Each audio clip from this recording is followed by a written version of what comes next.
Residences.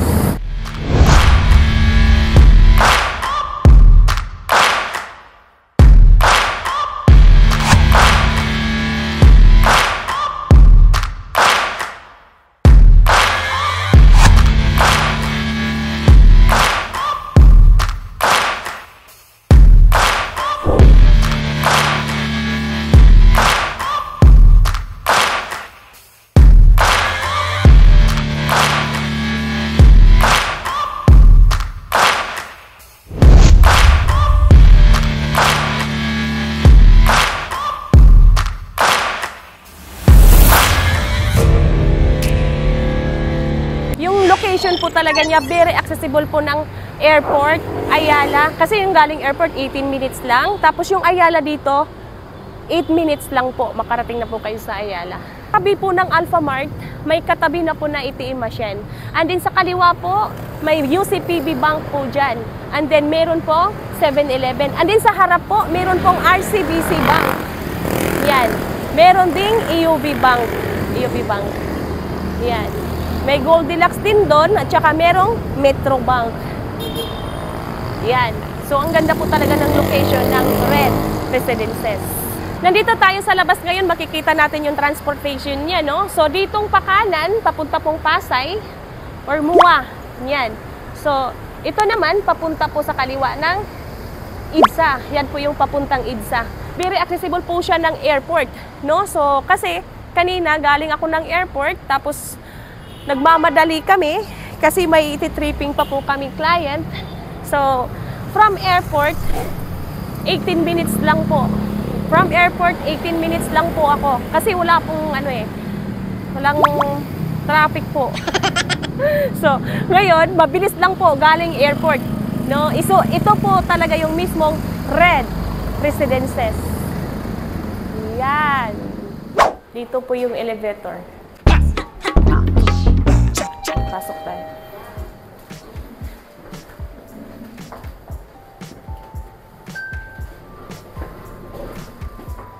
Yan. Ito yung elevator niya. Maluwag. Tapos may CCTV. Yan. Tapos mabango pa. Samahan pa rin ako.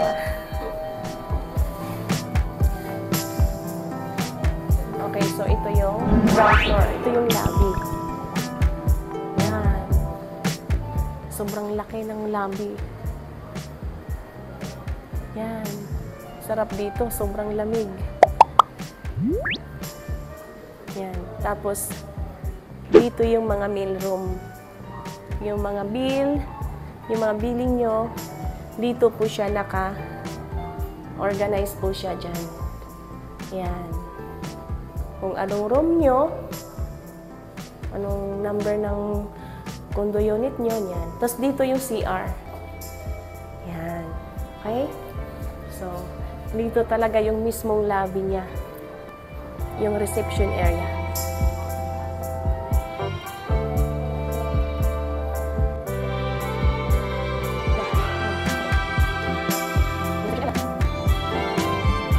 Paglabas ng lobby, paglabas natin, makikita natin may Alphamart. No? So, lahat ng kailangan mo, mga groceries, okay? Dito, makikita natin dito, may Alphamart lang sa baba. Yan. At dyan din yung drop-off area niya. Yan.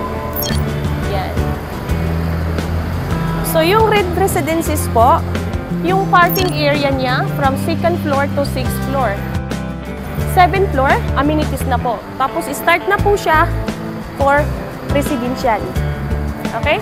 So, yung Red Residences, located po siya sa Chino Roses, Makati. Barangay Pio del Pilar, Makati City.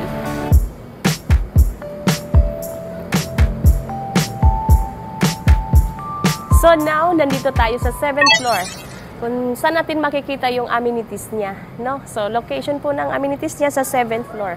Ito po yung adult pool, no? Yan, ito po yung swimming pool niya. Kasama na po yung landscaping niya. Yan, itong Bermuda, pinapag-grow pa po nila, no?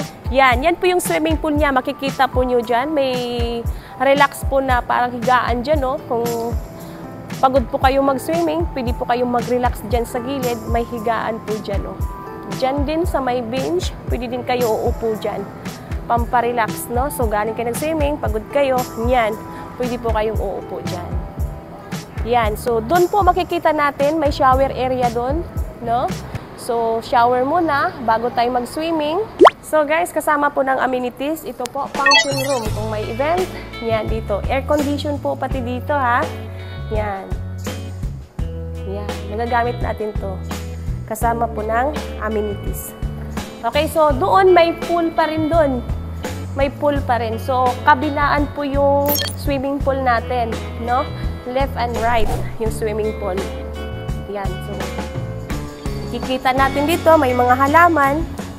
Yan, mahangin dito sa labas. Fresh air talaga yung ano niya. So, makikita natin yung mga puno gumagalaw. Kasi ang sarap ng hangin dito. No? Ang ganda ng landscape. Yan. So, dito may pathway. Pwede dito mag-jogging. Yan. Walking. Okay, so shower area. Meron ding shower area dyan. Shower muna tayo bago tayo mag-swimming. Then may bench din dyan sa gilid. Upo tayo pag kailangan natin gusto natin mag-relax. Meron tayong mauupuan na bench dyan sa gilid. Okay? So ito po yung amenities niya. Paikot po siya.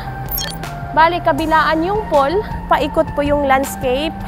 Tapos pagdating natin dun, may mga sofa. Halimbawa, napapagod kayong mag-jogging dyan, mag-walking, mag-swimming.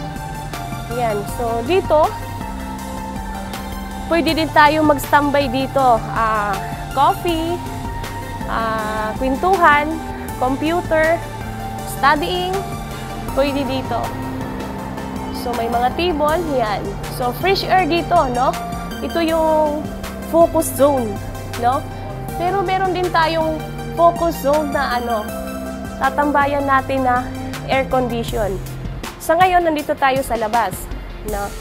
Yan po yung mga view na makikita natin mula sa amenities, 7th floor. Yan. Yan yung mga views ng Red Residences. Ito yung adult pool. No? Malaki yung yung swimming pool dito. Malaki siya, malawak.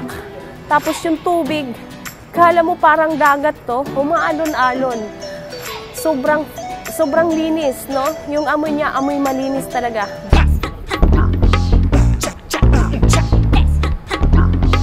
Tara guys, samahan niyo pa ako dito sa loob. Pupunta tayo sa focus zone na air condition. Yan, may CR din pala dito. May nga toilet and bath dyan. Makikita natin yan. Yan po yung office ng Gold Stays. SMDC. So, pag mag-inquire kayo, so dyan tayo papasok. Pag gusto nyo mag-avail ng mga promos.